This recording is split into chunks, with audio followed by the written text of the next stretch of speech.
Hello everybody and welcome to another episode of Ed's Manga Reviews, and today we'll be reviewing chapter 854 of One Piece.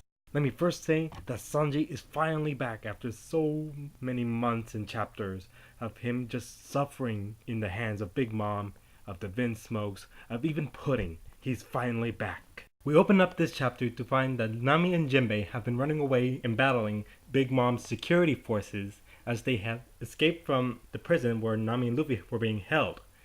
As such, when it seems that reinforcements have arrived on Big Mom's side, Nami unleashes her devastating lightning attack, but in the process has accidentally zapped Chopper. Oh, poor Carrot. She was freaking out about Chopper's well-being after being zapped like that. We then cut over to the mirror world, where Chopper and Carrot have pulled in Nami and Jinbei with them to join Pedro in their ranks. However, with Brule now conscious, she is shocked to see Jinbei's betrayal against Big Mom.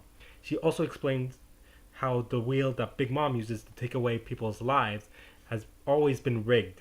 Regardless, the gang continues their way through the mirror world to search for Luffy, Sanji, and Brook so that they can escape with both the Poneglyph and their now rescued crew members. We then cut over to Big Mom herself, where she has Brook in a little leash as she exclaims she's gonna keep him as a little pet. But she also exclaimed that Brook was the first guy to really harm her three soul monsters, since the wounds keep opening up. So if you think about it, Brook has come a long way ever since we first met him in Thriller Bark. And people has been saying that no, he shouldn't been able to do that. He's one of the lesser guys in the Straw Hat crew.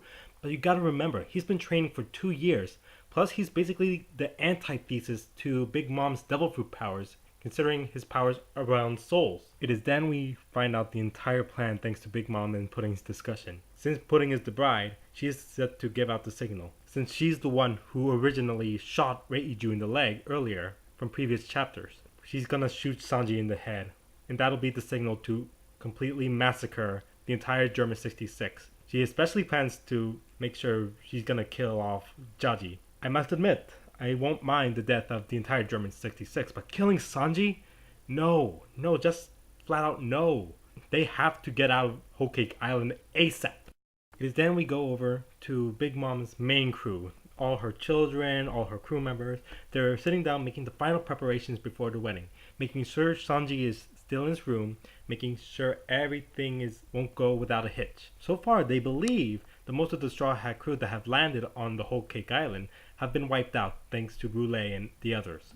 But they don't know that one of them really messed up, which is gonna be great. They don't even know about Jinbei's betrayal yet. And finally, we cut over to Sanji, who's still in his depression and defeated state, trying to forget about his crew, even though the bento he made for Pudding is still right by him, made out of all the crew's favorite foods. But it is then that Bobbin, one of Big Mom's bigwigs, comes up to him, exclaiming about the food, and asking what is he doing here. It is then Sanji finally snaps. He finally snaps out of his depression, asking himself, what am I doing here? Why aren't I fighting back? He then kicks Bobbin in the face hard, grabs the bento, and runs off to go get Luffy. Final thoughts of the chapter. It was good in the beginning, a little slow, dragged on, a lot of exposition, but near the end, when Sanji finally snaps out of it, it is then we see Oda's basically saying to us, hey, things are gonna ramp up here. Things are gonna go down.